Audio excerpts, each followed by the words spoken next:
Welcome to Third IM TV. I am absolutely thrilled to have you here for this explainer, because today we're going to visually reveal the hidden mathematical brilliance behind one of the greatest songs ever written. We're talking about the chord progressions in the Beatles' absolute classic, In My Life.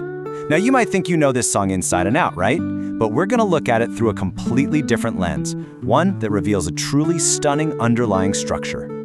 You know, generally speaking, pop music relies on pretty standard, comfortable chord structures. Things that are easy on the ears and, well, relatively simple to map out. But John Lennon and Paul McCartney engineered a literal masterpiece here. What sounds like a beautiful, breezy pop song is actually built upon a highly structured, almost architectural geometric logic. To truly decode what they pulled off, we can't just listen with our ears. We've got to break out a mathematical magnifying glass. Section 1. Mapping music with geometry. All right, so to actually crack this code, traditional sheet music just isn't going to cut it. We need a way to visualize the physical movement of the harmony. Enter the tonnetz. Okay, I know, that sounds like a heavy piece of academic jargon, but honestly, just think of it as a subway map for musical chords. It's a geometric lattice that lets us physically trace the path of harmonic progressions. When a chord changes to another chord, it moves across this map. Single tonnetz transformations are like taking the local train just one stop over. Double transformations, on the other hand, that's like catching the express train, jumping across the map to introduce entirely unexpected colors and moods to the music. So diving right into the tonnetz map for the verse of In My Life, just trace those red arrows with your eyes. Notice that distinct triangular path near the bottom? It moves from A major to D major and then drops into a lowercase d, which stands for D minor, before resolving right back to that central A major chord.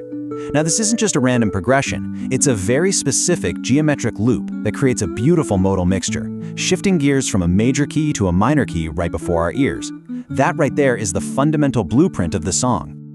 Section 2. The lead sheet blueprint and rhythm clocks. Okay, before we jump into the studio recording itself, we have to map out the foundational blueprint of the rhythm. And these rhythm clocks brilliantly illustrate that concept. Imagine an 8-hour clock, where each hour mark represents one musical beat. The black dots show you exactly when the chords change. If you physically look at the alternating dots on these two clocks, you can actually see how the band shifted the harmonic pace. They start with this slow whole note pace, so one chord per measure, and then deliberately alternate it with a much faster half note pace. This creates this breathing, dynamic structure in the verse, rather than just a static, repetitive loop. So we've got our lead sheet blueprint. It's got some great features, for sure, like that alternating rhythm and the D minor modal mixture. But here is where our mathematical investigation gets really exciting. We are going to compare this standard written blueprint against a computerized analysis of the final Rubber Soul studio recording. Because as you'll see, what they wrote down and what they ultimately played are two entirely different beasts. Section 3. Decoding the studio recording. It is officially time for our CSI audio moment. We ran the track through a program called Chordino, which basically strips away the mix to identify chords by detecting specific sonic harmonics in the raw audio file.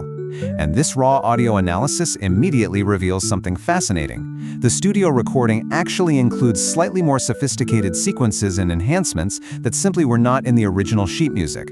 Basically, they were adding mathematical complexity on the fly. Now, looking at the spectrogram view of that major to minor shift we talked about earlier, from D to D minor to A, just trace those top arrows forming that descending staircase pattern. That is the precise voice leading happening right there in the background frequencies. The notes smoothly down from an F sharp to an F natural and finally to an E. The Beatles are deliberately creating this incredibly smooth, descending vocal and harmonic line to make that unexpected modal mixture sound completely natural. It's just gorgeous. Man, let's see how this builds in the bridge section, because this might actually be the most incredible discovery in the whole explainer. Look closely at the spectrogram of the G chord. John Lennon is singing a descending vocal pitch, D, C sharp, B, A. But as his voice descends from the A, his frequency perfectly crosses the natural harmonic frequency of the G chord playing underneath him. This creates a hidden, implicit G note in the audio. By doing this, and who knows whether they even knew the theory or not, they implicitly invoked the A Mixolydian mode. I mean, that is a staggering level of hidden harmonic richness. And just check out these climactic visual paths on our tonnetz maps for the final recording. Notice how much more complex the red arrows are now compared to our original blueprint? We now have double transformations, literally taking the express train across the board. Specifically, there's an unexpected, deceptive progression moving from an E chord directly to an F-sharp minor. They heavily emphasize chromatic transformations, jumping around the geometric space in a way that absolutely proves the true, sophisticated genius of the final track. So to summarize the resolution of our audio detective story here, the reality of In My Life is that it is infinitely more than a basic pop tune. The Beatles took a solid musical blueprint and they enhanced it in the studio with highly structured, complex geometric logic. They increased the chromaticism, they added subtle deceptive progressions like jumping from the 5 chord to the 6 chord, they actively interspersed different rhythmic pacing, and they even hid implicit mixolydian modes, right there in the vocal overtone. It kind of completely changes how you hear the song, doesn't it? It makes you realize that true musical genius often leaves a structural footprint, an invisible architecture that we can actually map out if we just have the right tools. So I'll leave you with this final provocative thought. If In My Life is built on this kind of perfect hidden geometry, what other pop masterpieces are out there just waiting for us to uncover the secret mathematics structuring their chords? Keep your ears open and never stop wondering what lies beneath the surface of your favorite tracks.